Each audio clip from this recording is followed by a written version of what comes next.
everybody, and welcome to Parents and Baby TV. I am your host, Cora Gambino, and today I have Alina as my guest. Welcome, Alina. Thank you for having me, Cora. It's a pleasure to have you. Alina, you are a car seat technician Yes. with How To Safety, and we would like to talk about heat stroke prevention. It's a very important topic. How Yes. important is it?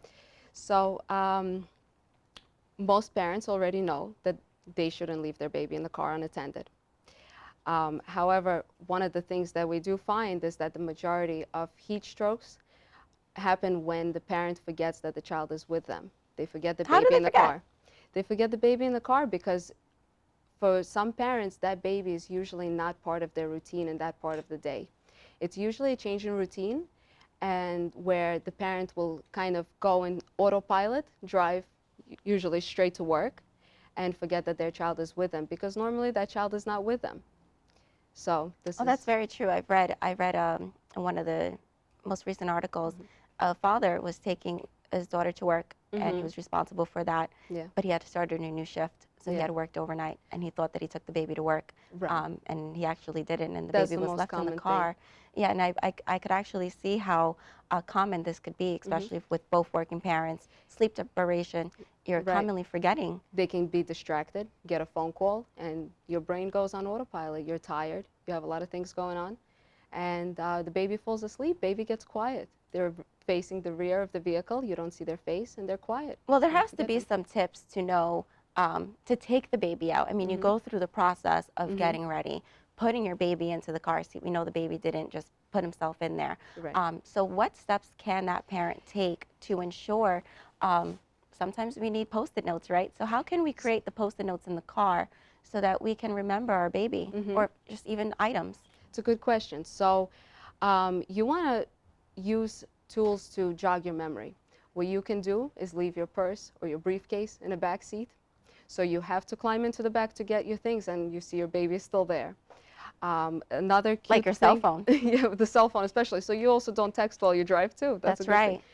What some parents do is they put a teddy bear in the car seat when the child is not there, and then when they put their child in the car seat, they take that teddy bear out and put it in the front. So when they look over to the seat next to them, if there's a teddy bear there, they remember, it jogs their memory that their child is in the back seat. Some people put a shoe in the back seat as well.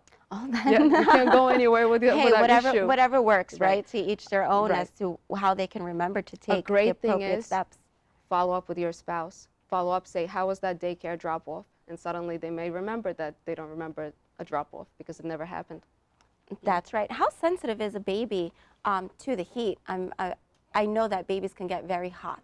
Their heat regulatory process is not as developed as an adult, so they do overheat much quicker, and the car itself becomes very hot. It's an oven. You know, once it's closed, even on a cool day, 60-degree day outside, the car becomes very hot very quickly. We do find that majority of the time when we see hot car deaths and injuries, it is due to parents forgetting the child in the car seat in the car, and usually not intentionally leaving them behind.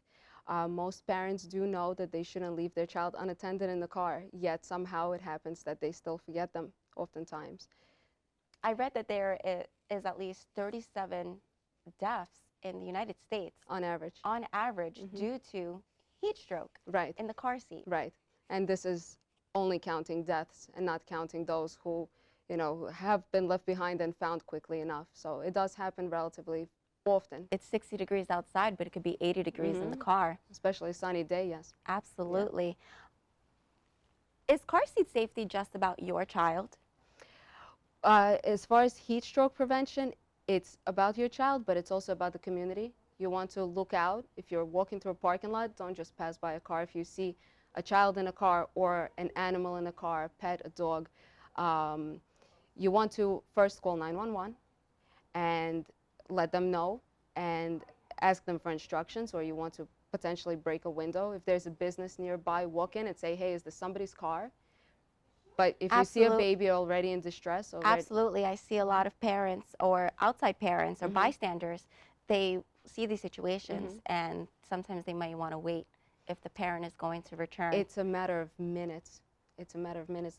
There is no time to wait. Yeah, when especially it's a if warm that day, person does not know how long that baby has been in the car right, for. right. And especially if you see a baby unresponsive already, they're not crying, they've gotten quiet, this is the time not to wait any longer. But you do always want to call the police first.